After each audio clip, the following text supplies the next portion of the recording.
Okay. आज नवीन लोक आहे. एक, दोन, तीन, चार.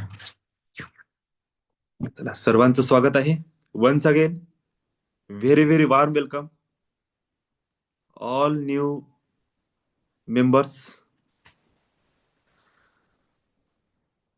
आज वीकेंड स्पेशल क्लासेसमध्ये सॅटरडे नाईट मेडिटेशन. आजचा आपला टॉपिक आहे फॉर्ग्युनेस, आणि मेडिटेशन सुद्धा फॉर्ग्युनेस ह्याच टॉपिकवर होईल. आणि आज एक स्पेशल मेडिटेशन लास्टमध्ये राहील, त्याला आपण म्हणत असतो astral travel. Saturday night meditation मध्ये मी जवळपास 4 ते 5 प्रकार मेडिटेशनचे घेत आहे. एक रिलॅक्सेशन, डीप ब्रिदिंग किंवा ब्रिदिंगवर अवेअरनेस, आनापानसती त्याला आपण म्हणतो. त्यानंतर हिरण्यगर्भ, स्वतःच्या चेतनेला स्वतःच्या मूळ तत्वापर्यंत घेऊन जाणे आणि त्याचा अनुभव घेणे. आजचा आपला आहे ॲस्ट्रल ट्रॅव्हल, म्हणजे स्वतःच्या शरीरातून स्वतःच्या चेतनेला बाहेर काढून तो ब्रह्मांड फिरून येते. सडनली आपण जेव्हा अशा प्रॅक्टिसमध्ये उतरतो तेव्हा काय होते, अचानक भीती वाटणे, आउटर बॉडी एक्सपिरियन्स नसल्या कारणाने शरीराला त्रास होतात, श्वास गुदमरणे, अचानक विचित्र विचार येणे, ह्या सगळ्या गोष्टी होत असतात. काय ह्याच पाहिजे? कारणाने मी हे सगळे मेडिटेशन 15-20 मिनिटांसाठी आपल्या सेशन मध्ये ऍड करतो, जेणेकरून त्याची सवय आपल्याला झाली पाहिजे. हळूहळू हळूहळू हळूहळू अशा प्रकारचे मेडिटेशन, असे टॉक, त्या कमांड्स आपल्या माइंड मध्ये जातील. ते ऍक्च्युअल मध्ये जेव्हा ऍस्ट्रल बॉडी ट्रॅव्हल होईल, ऍक्च्युअल मध्ये हिरण्यगर्भ दर्शन होईल, तेव्हा आपल्याला ती भीती, चिंता किंवा वाईट अनुभव येणार नाही. का? कारण की आपण मेंटली हळूहळू प्रिपेअर होत चाललो. Always one kind of meditation करणे हे बरोबर नाही आहे. का? कारण की आपल्या मनाला, आपल्या मस्तिष्कला त्या पॅटर्नची सवय लागते आणि एक संमोहन क्रिएट होते, ज्या संमोहन मध्ये आपण कमांड देतो, आपणच व्हिज्युअलाइज करतो, आपणच सगळ्या प्रकारचं इमॅजिनेशन करतो आणि आपणच अनुभव घेतो. I am great. स्वतःच ग्रेटनेसची फिलिंग पण घेणं सुरू करून देतो, की मला किती सारं समजते, मला किती दिव्य अनुभव येतात. पण मे बी ते हिप्नोटिझम आहे. स्वतःच स्वतःच्या माइंडला आपण अशा प्रकारे कमांड देऊन ठेवल्या, अशा प्रकारे माइंडचं सेल्फ प्रेझेंटेशन असं क्रिएट केलं, की ज्यामध्ये आपण एका भ्रमात चाललो गेलो आणि स्वतःला अशा पद्धतीने समजत आहोत की त्या ठिकाणी त्या मेडिटेशनच्या प्रती, त्या सगळ्या तत्वांच्या प्रती खूप एक इगो आपल्यामध्ये डेव्हलप होत आहे. आणि एक तो वॉव फॅक्टर, की मला किती छान अनुभव येतात, हा जो एक भाग आहे, हा आपल्या आतमध्ये निर्माण होणे सुरू होऊन जाते. याला काउंटर करणे खूप जास्त आवश्यक आहे.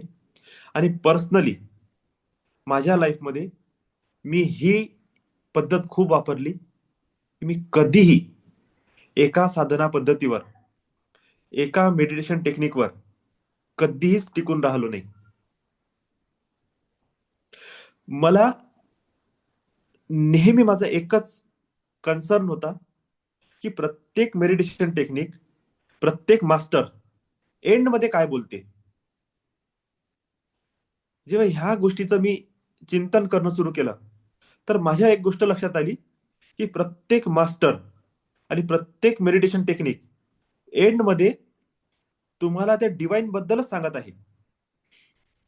जेव्हा त्या डिवाइन बद्दलच सांगत आहे आणि त्या एकाच मेडिटेशन टेक्निक मधून आपल्याला रिझल्ट मिळणार आहे, मग का नाही सेम रिझल्ट 10 मेडिटेशन टेक्निक मधून मिळेल?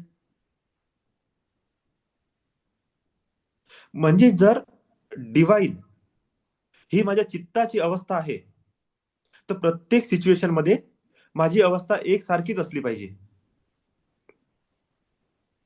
मग मी कोणत्याही प्रकारची साधना करत असो, मी मेडिटेशन करत असो, मी प्राणायाम करत असो, की अफर्मेशन करो, की पॉझिटिव्ह थॉट प्रोसेस वापरू, माझं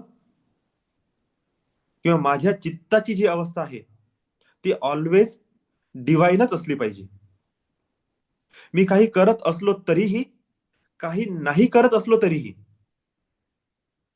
मी चार चौघामध्ये, लग्न कार्यात, पार्टीमध्ये आहे, तरी पण माझ्या चित्ताची अवस्था तेच असली पाहिजे जे मी मंदिरात असताना राहील. त्यामुळे मी माझ्या लाईफमध्ये स्वतःला नेहमी काउंटर करत गेलो, की प्रत्येक वेळेस काय माझी अवस्था तेच राहते का? प्रत्येक वेळेस. आणि इथून माझ्या एक गोष्ट लक्षात आली, की एक प्रकार, कोणताही एक प्रकार आपल्याला त्या डिवाइनची चव, त्याचा अनुभव देण्यासाठी सफिशियंट आहे. पण हे चेक करणं खूप आवश्यक आहे, जे आपण करत चाललो ते ऍक्च्युअल अवेअरनेस आहे की हिप्नोटिक अवेअरनेस आहे. ऍक्च्युअल अवेअरनेस आणि हिप्नोटिक अवेअरनेस म्हणजे काय? तर मला एक ओशोचं एक लेक्चर आहे, त्याचा एक संदर्भ देण्याची इच्छा आहे. त्यांच्या टॉकमध्ये ते बोलत आहे की त्यांच्या जवळ एक खूप साधना केलेला एक असे सिद्ध पुरुष, लोकांनी सजेस्ट केलं की तुम्ही त्यांच्याशी भेटा. त्यांची सिद्ध अवस्था इतक्या हाय लेवलवर पोहोचलेली आहे की त्यांना कणाकणात, क्षणाक्षणात भगवंत दिसते. ती इतकी चेतना डेव्हलप आहे, इतके अवेअर आहे, मोमेंट टू मोमेंट ते भगवंताचं दर्शन करतात. म्हणलं हो ठीक आहे, घेऊन या. ते आले, बसले, भेटले, चर्चा झाली. ओशोचं एक वाक्य निघालं की मला सांगा, तुम्हाला जो पदोपदी, क्षणोक्षणी, कणाकणात भगवंत दिसते, हा खरोखर दिसते की तुम्ही कल्पना करू करू, कल्पना करू करू, कल्पना करू त्याला इतकं स्ट्रॉंग केलं की आता हा तुमचा भास आहे? नाही नाही, असं होऊच शकत नाही, माझा भास नाही आहे हा. त्यांनी दुसरा प्रश्न विचारला की काय हे आपोआप झालं की तुम्ही इमॅजिनेशनच्या प्रोसेस मधून गेले? ते म्हणले नाही, आपोआप तर नाही झालं, मी इमॅजिनेशनच्या प्रोसेस मधूनच गेलो आणि आज मला पदोपदी कणाकणात भगवंत दिसते. ते म्हणाले काय तुम्ही याला टेस्ट केलं? ते म्हणाले नाही, कधी गरजच नाही पडली. कारण की तोपर्यंत शिष्य समुदाय इतका मोठा झाला होता की त्यांना ऑलरेडी सिद्ध घोषित करून टाकलं होतं. ते म्हणाले ठीक आहे, तुम्ही इथे आले तर 3 दिवस थांबा आणि ह्या 3 दिवसात तुम्ही एक काम करा. इथे तुमचं कोणी शिष्य नाही, तुम्ही आहे, मी आहे आणि सगळे अनोळखी लोक आहे. एक काम करा, 3 दिवसासाठी तुम्ही जशी कल्पना केली होती भगवंत आहे, तशीच कल्पना करा भगवंत नाही आहेची. आणि कोणत्याच कणाकणात भगवंत पाहण्याची गरज नाही. जस्ट सिंपल इथे 3 दिवस राहा. ध्यान करायची गरज आहे, ध्यान करा, जे वाटत ते करा. जस्ट फक्त देव बघणं सोडून द्या. 3 दिवसानंतर त्या व्यक्तीची अशी अवस्था झाली की ते त्यांना वाईट बोलू लागले, ओशोला वाईट बोलू लागले, की तुम्ही माझी इतक्या वर्षाची तपश्चर्या भंग करून टाकली, माझी सिद्धावस्था पूर्ण खतम करून टाकली. आता मला बिलकुल भगवंताचं दर्शन नाही होत आहे, स्वरूप नाही दिसत आहे. मे बी त्यांनी जे काही इमॅजिनेशन केलं असेल माइंडमध्ये, शिवजी, विष्णू, कृष्ण, राधा, रामी, जे जे काही जे काही ज्याही रूपात ते भगवंत बघत होते, ती इमेज खंडित झाली. आणि सडनली त्यांना काहीच दिसेन असं झालं. ओशोचं त्यावेळेस हे म्हणणं आहे की तुझी सिद्धावस्था नाही गेली, तुझा भ्रम गेला. आज तू खऱ्या अर्थाने जागा झाला आहे, अवेअर झाला आहे तुझ्या स्वतःच्या स्वरूपाच्या प्रती. ऍक्च्युअल तू कोण आहे. आणि आता इथून तुझी जर्नी सुरू होते.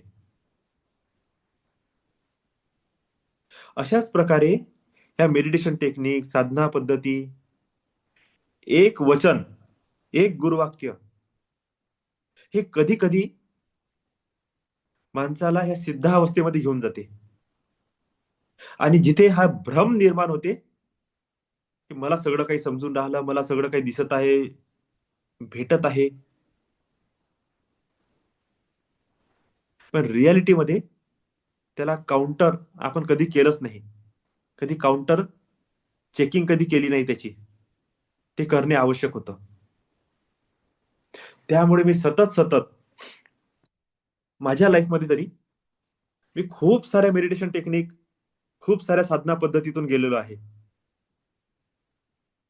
आणि त्याचा निष्कर्ष हाच आहे की प्रत्येक साधना पद्धतीमध्ये, प्रत्येक मेडिटेशन मध्ये, प्रत्येक टॉक मध्ये सुद्धा मी माझ्या चित्तच्या त्या अवस्थेपर्यंत जाण्याचा प्रयत्न करत आहो, की त्या अवस्थेमध्ये राहण्याचा प्रयत्न करत आहो, जे ऑल टाइम सेमच असेल. मी ह्या विषयावर कन्सर्न आहो की मी जर सडनली कोणती दुसरी साधना पद्धती स्वीकार केली तर माझ्या मनामध्ये हा भ्रम किंवा हा भेद नसला पाहिजे की अरे मला काही पाप लागन काय, काही माझं नुकसान होईल, मला काही माझ्या देवी देवतांचा श्राप बसेल, कोणी मला कर्स करेल. आहा, ह्या भ्रमातूनच बाहेर आहे. ह्या गुरुची उपासना जर मी सोडली तर मला काही कर्स बसेल, त्याचं काही केलं तर दोष लागेल. आहा, हे दोष बुद्धी, हे भेदाभेद बुद्धीच्या बाहेर निघणं सुरू केलं. आता बघा सडनली एंजेल्स मधून सुद्धा तीच एनर्जी मिळत आहे. गुरुचं आपण ध्यान करतो, तीच एनर्जी मिळते. कधी साधना करतो, तीच एनर्जी मिळते. नॉर्मल चक्रा मेडिटेशन करतो तरी तीच एनर्जी आहे. एंजेल्स इन्व्होकेशन करतो तरी सुद्धा एनर्जी जाणवते. साधं बोलतो तरी सुद्धा एनर्जी जाणवते. साधं ब्लेसिंग्स आपण पाठवतो तरी सुद्धा ऊर्जा दिसते. आता आपण नियमांच्या वस्तुस्थितीच्या जवळ जात आहे, सत्यस्थितीच्या जवळ जात आहे. आणि इतके सारे अलग अलग अलग अलग पाथ आपण आपल्या जीवनामध्ये जेव्हा घेऊन येतो, आपली क्लिअरिटी वाढत जाते. भेदाभेद बुद्धी आपली कमी होत जाते. आणि नंतर एक तुम्हाला युनिव्हर्सल नियम लक्षात येईल, काहीही करा, कसंही करा, कुठूनही करा, तुमचं ध्येय जर क्लिअर आहे तुम्हाला अचिव्हमेंट मिळते. एकदम क्लिअर गोष्ट आहे. आता आजचा आपलं टॉपिक याच्याशी काय कनेक्टेड आहे? सेल्फ फॉरग्युनेस. फॉरग्युनेस मध्ये सेल्फ फॉरग्युनेस करणे. आपण नेहमी दुसऱ्यांना माफ करा, माफी मागा हे बोलत असतो. पण कधी स्वतःच्या प्रती, स्वतःच्या शरीराच्या प्रती, मनाच्या प्रती, विचारांच्या प्रती, लहानपणापासून आजपर्यंत आपण जे जीवन जगलो, आपल्या ह्या जीवनाच्या प्रती कधी आपण त्या दृष्टीने बघितलंच नाही की ह्या शरीरापासून मी ह्या तत्वाला अलग करून, जसं आपण स्वतःला आरशामध्ये बघत आहोत आणि आरशामधला जो आहे,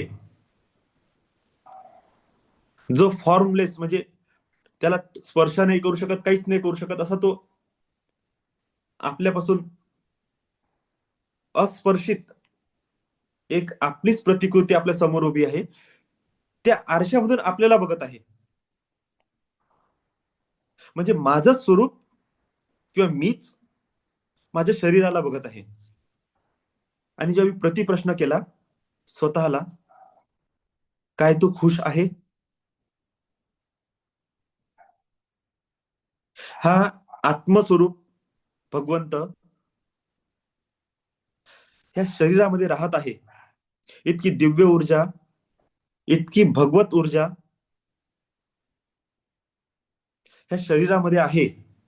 ही चैतन्य ऊर्जा, सच्चिदानंद शिवस्वरूप ऊर्जा, हे बुद्धत्व धारण केलेली ऊर्जा, हे चैतन्य शक्ती ह्या शरीरामध्ये निवास करते. ती शक्ती तुम्हाला बोलत आहे, ह्या आत्मतत्वाचा निवास ज्या शरीरामध्ये आहे, त्या शरीराच्या प्रती, त्या मनाच्या प्रती, त्या विचारांच्या प्रती कधी आपण त्या भावनेनं बघितलं आहे का? की हा भगवंत ज्या मंदिरात राहते, ते मंदिर कसं आहे? विचार रूपी मंदिराचा कळस कसा आहे? ह्या मनरूपी ह्या मंदिरातले व्हायब्रेशन कशी आहे? ह्या शरीर रूपी ह्या मंदिराच्या भिंती कशा आहे?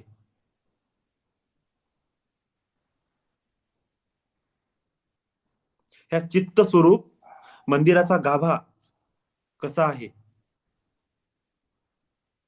भगवंतानी विचारलं, कधी या मंदिराची साफसफाई केली? कधी कळस मंदिरावर चढून कळस कसा आहे याची कधी विचारणा केली? मंदिराच्या गाभ्यात जाऊन मंदिराचं जे चित्त आहे ओरिजिनल, ते चित्त साफ आहे, सुंदर आहे, प्रकाशित आहे की नाही, कधी याची काळजी घेतली? हे मनस्वरूप त्या मंदिराचे जे चैतन्य व्हायब्रेशन्स आहे, ते नेमके कसे आहे, कधी याची काळजी घेतली? तर उत्तर येईल नाही, कधीच नाही.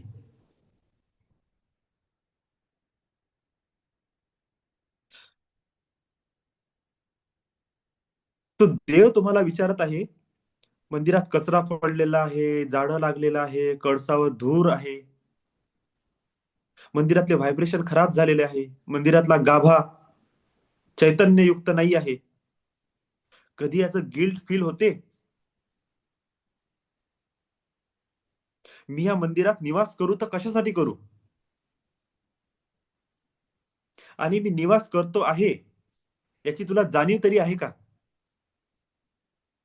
कधी असा प्रश्न भगवंतानी जर आपल्याला विचारला, तर मला खरं सांगा, सगळेजण खरं सांगा, तुमचं उत्तर काय आहे?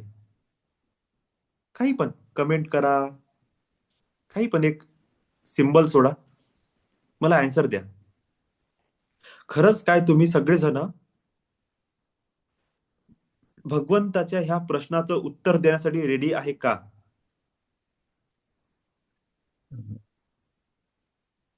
बरं, कोणालाच बोलायची काहीच इच्छा नाही नाही होत? देऊ शकत. काहीच उत्तर नाही देऊ शकत. बरोबर. कधीच नाही देऊ एकच व्यक्ती शकणार फक्त उत्तर. कधीच नाही देऊ शकणार आहे. हॅलो, आणखी कोणी? कधीच नाही देऊ शकणार.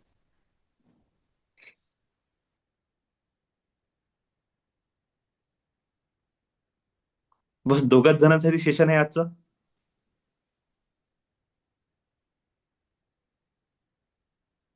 असू द्या.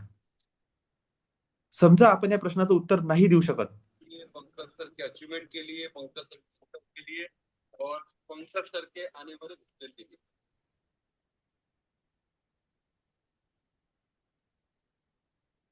समजा आपण नाही आहे, रेडी नाही आहे त्यांच्या प्रश्नाचं उत्तर देण्यासाठी, मग त्याची तयारी काय आहे आपल्याकडे?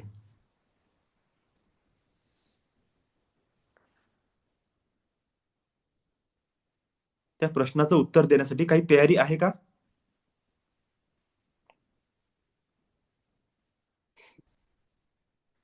तर जवळपास तयारी नेमकं सुद्धा नाही आहे. बरं, पश्चाताप याची भावना आहे का? हो हा. हो, ती तर आहेच. जर पश्चातापाची भावना आहे, म्हणजे रस्ता आहे आपल्याकडे. रस्ता काय हो. आहे? फॉर्ग्युनेस. की मी आजपर्यंत केलेले जेवढेही दोष आहे, चुका आहे, माझा दुर्व्यवहार आहे या मंदिराच्या प्रती, त्याकरिता मी माफी मागतो. आणि माझ्या चुकांसाठी मी खूप पश्चाताप व्यक्त करतो. मनाच्या खोलीतून, हृदयातून मी क्षमा मागतो आणि पश्चाताप करतो. प्लीज मला माफ करा. हे मंदिर कोणतं आहे? मंदिर आहे हे शरीर, आपले विचार हे कळस आहे जे प्रगट होत आहे त्या देहामधून. तुमचे विचार सगळीकडे लख लख प्रकाशित आहे. दुरूनच तुम्ही कोण आहे याची जाणीव दुसऱ्याला होऊन जाते तुमच्या विचारांच्या द्वारे.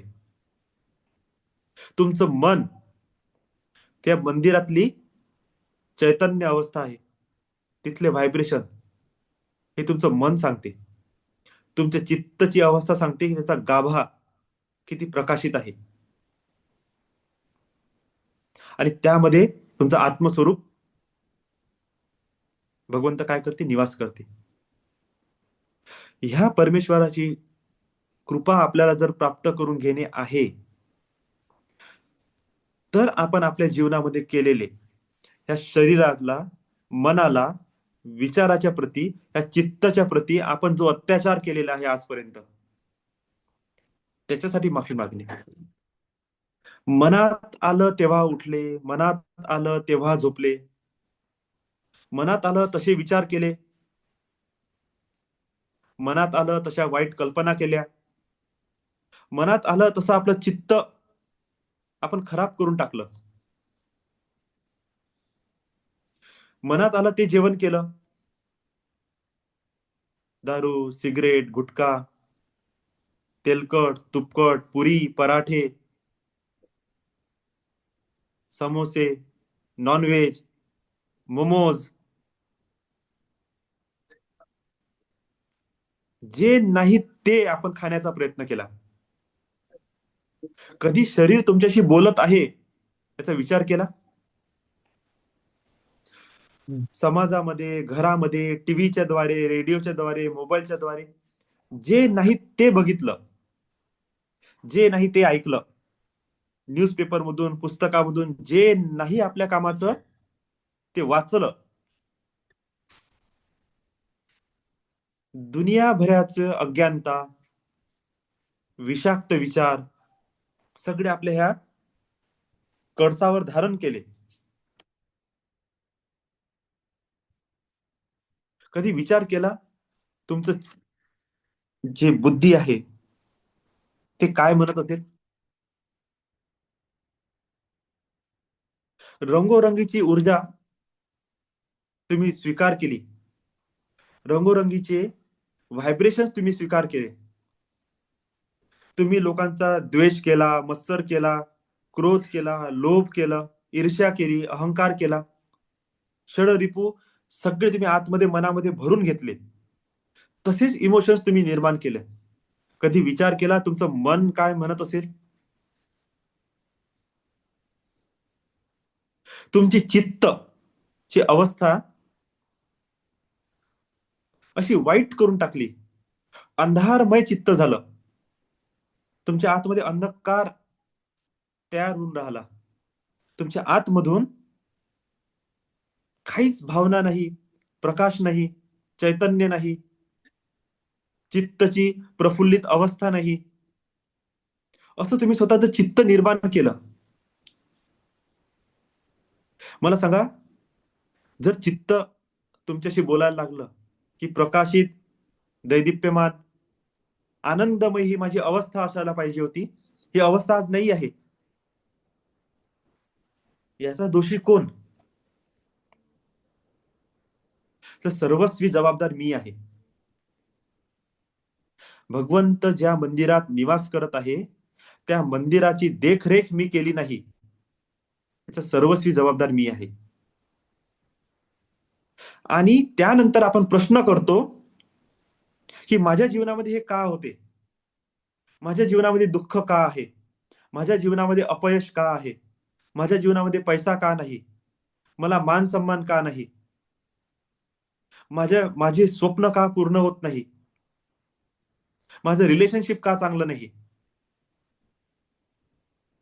माझं शरीर का बरं चांगलं नाही, माझे व्यवहार का बरं चांगले नाही. जिथे भगवंतच नाही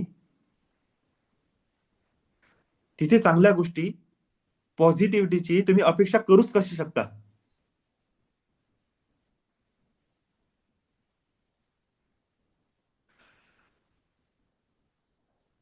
आजचं मेडिटेशन, फॉरग्युनेस मेडिटेशन, स्वतःच्या प्रती आहे. त्या ऑडिओमध्ये काहीही चालू द्या, ते वर्ड्स कोणतेही असू द्या, तुम्हाला तुमचं लक्ष ठेवणे आहे की स्वतःची माफी मागणी आहे. आज मी सेल्फ केअर केलं नाही, सेल्फ लव्ह केलं नाही, सेल्फ वर्दीनेस, स्वतःचं मूल्य मी जाणून घेतलं नाही, त्याकरिता माफी मागणी आहे. माफी मागणी आहे या शरीराची, की मी जे वाटलं ते खाल्लं, जे वाटलं तसं वागलो, कधी व्यायाम केला नाही, जेव्हा वाटलं मनात तसं झोपून राहिलो, त्या शरीराची बिलकुल काळजी केली नाही. माफी मागा. ह्या मनाची माफी मागा की मी चुकीचे स्पंदन, चुकीचे इमोशन्स, फिलिंग्स, व्हायब्रेशन्स मी धारण केले. माफी मागा ह्या विचारांची, मी अनर्गल विचार, नकारात्मक विचार ह्या मस्तिष्क मध्ये स्टोअर करून ठेवले. माफी मागा स्वतःच्या चित्ताची, की ह्या चित्तामध्ये सगळं अंधकार आणि नकारात्मकतेला धारण करून ठेवलं. एका एका अंगाची माफी मागा, एका एका अवयवाची माफी मागा. भली ते रिलॅक्सेशन असेल, पायाला, टोंगडे, कंबर, पाठ, हात, डोकं, जेव्हा जेव्हा रिकॉल होत आहे माफी मागा. तुम्ही केलेल्या चुकांसाठी माफी मागा. स्वतःची तुम्ही व्हॅल्यू केली नाही त्याच्यासाठी माफी मागा. रागाच्या भरात स्वतःला मारून घेतलं असेल, माफी मागा.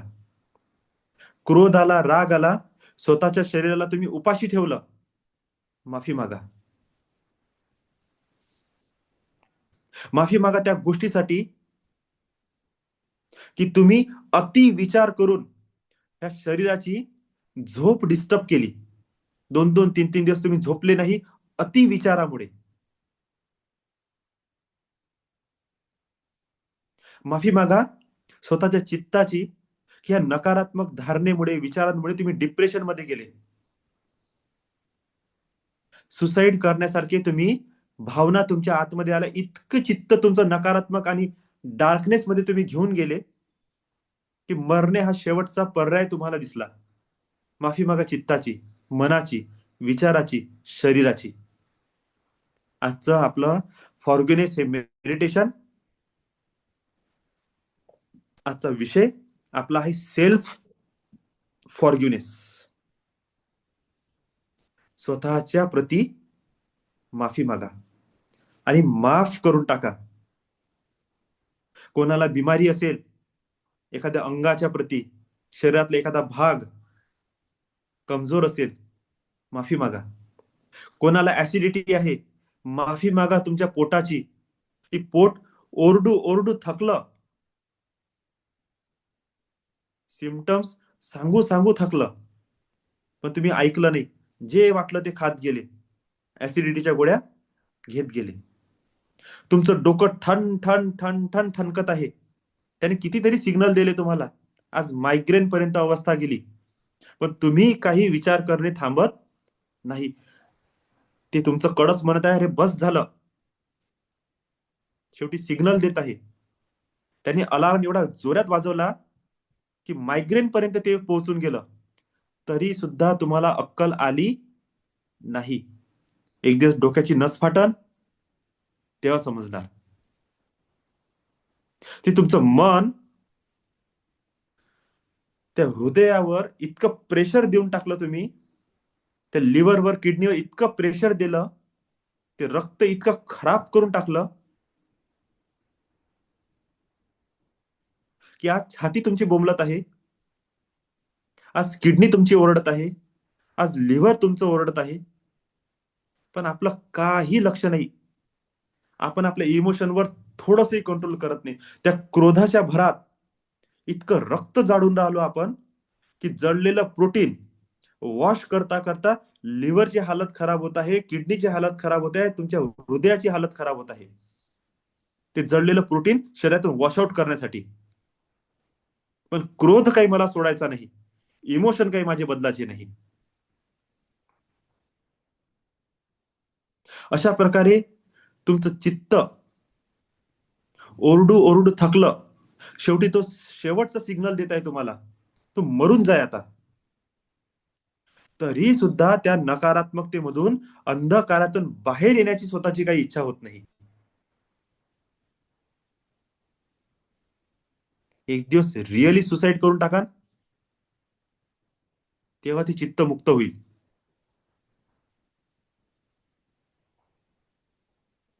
सुसाईड करून टाका म्हणजे संबंध तोडा, बिझनेस मधून लॉस होऊन जाईल, हस्बंड वाईफ रिलेशनशिप मधून डिस्टर्बन्स येऊन जाईल, प्रॉपर्टी मधून डिस्टर्बन्स येऊन जाईल, कुठून ना कुठून डिवॉर्स होईल तुमचा. नाही विन त्या शरीरापासून तरी डिवॉर्स होऊन जाईल.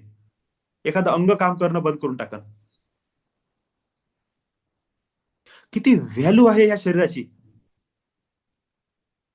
एक डोळा, एक किडनी, एक लिव्हर आज विकत घेतो म्हटलं तर ते अनमॅचेबल आहे. ते प्राइस आपण पे नाही करू शकत. इतकं मौल्यवान शरीर, मन, ह्या भावना, हे चित्त तुम्हाला मिळालं आहे, कदर काहीच नाही. आपण म्हणतो मला सेल्फ डेव्हलपमेंट करायची आहे, स्पिरिच्युअल डेव्हलपमेंट करायची आहे, फायनान्शियल डेव्हलपमेंट करायची आहे, मटेरियल डेव्हलपमेंट करायची आहे, पण ज्याच्या भरोश्यावर करायची आहे तो कमकुवत आहे. तर ह्या शरीराच्या प्रती, मन, विचार आणि चित्ताच्या प्रती तुम्ही आजपर्यंत ज्या काही चुका केल्या, जे काही दोष केले, आज एक चान्स आहे तुमच्या सगळ्यांकडे, माफी मागा. कोणाला जर रडण्याची इच्छा झाली, रडा. काही कॅमेरा ऑन नाही करायचा आहे. मस्त बेडवर जाऊन बसा, पांघरून अंगावर घ्या, झोपा वाटलं तर झोपा. माझ्या वर्ड्सला फील करा. कमांड काही डिफरंट असतील चालेल, तुमचं टार्गेट आहे आज तुमचं फिजिकल बॉडी, तुमचं मन, तुमचे विचार आणि तुमची चित्त. तुम्ही यांनाच समोर ठेवून माफी मागा, पश्चाताप करा. माझं गळ्यातलं होतं ना. त्यांना म्हणा की प्लीज फॉरगिव्ह मी. आणि रडा वाटलं रडा, बिलकुल रडा. स्वतःच्या भावना शरीराप्रती व्यक्त होऊ द्या. ज्या ऑर्गन मध्ये तुम्हाला दुखणं आहे त्याला म्हणा, प्लीज आय एम सॉरी, मी तुझ्यावर आजपर्यंत लक्ष नाही दिलं. त्या टोंगड्याला बोला, त्या कमरेसोबत बोला, प्लीज मला माफ करा, मी खूप बर्डन दिलाय तुझ्यावर आणि आज तू मला ओरडून ओरडून सांगत आहे की अरे माझ्याकडे लक्ष दे, मी लक्ष नाही देत आहे, प्लीज माफ कर. अशा प्रकारे हे आपलं हे जे टॉपिक चालत आहे ना, हे जस्ट मी तुम्हाला रिमेंबरिंग करून देत आहे. डे टू डे लाईफ मध्ये तुम्हाला तसं वागायचं आहे. मी रोज रोज मेडिटेशन नाही घेऊ शकत, पण मी तुम्हाला महिन्यातून एकदा, आठवड्यातून एकदा ते रिमेंबरिंग करून देऊ शकतो की त्या पाथवर तुम्हाला चालायचं आहे, ह्या शरीराशी तुम्हाला बोलायचं आहे. तुमचे आई बाबा, तुमचं घर, तुमचे नातेवाईक, तुमचे भाऊ बहीण, पती पत्नी, तुमचे मुलं, त्यांच्याशी तुम्हाला माफी मागायची आहे, ग्रॅटिट्यूड पे करायचं आहे, त्यांना ब्लेसिंग्स द्यायचे आहे. मी रिमेंबरिंग करून देऊ शकतो तुम्हाला आणि थोडीशी प्रॅक्टिस करून देऊ शकतो, जेणेकरून जेव्हा तुम्ही सेल्फ प्रॅक्टिस कराल तेव्हा तुम्हाला ते आठवलं पाहिजे की प्रॅक्टिस सुद्धा कशी करायची असते.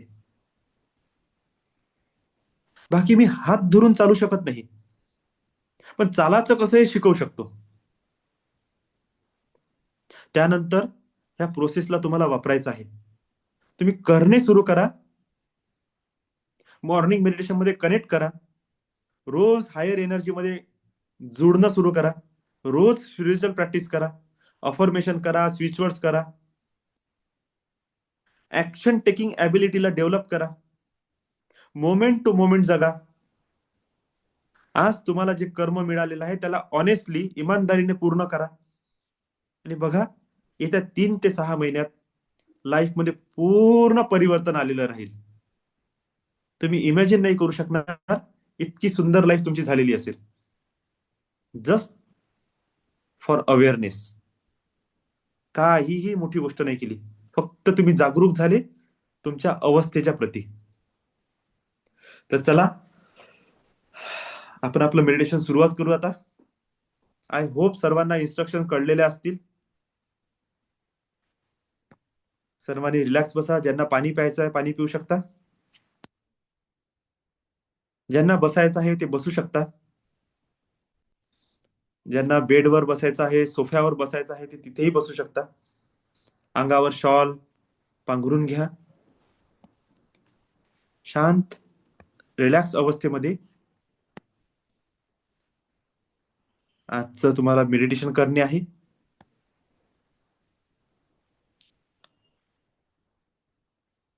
May be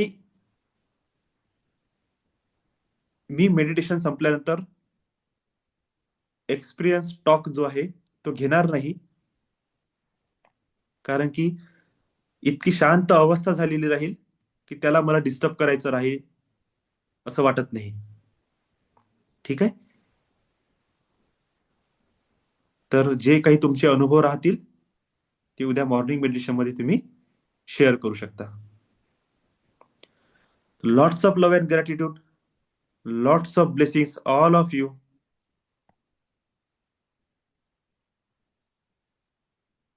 For your self forgiveness meditation and astral travel. Let's start.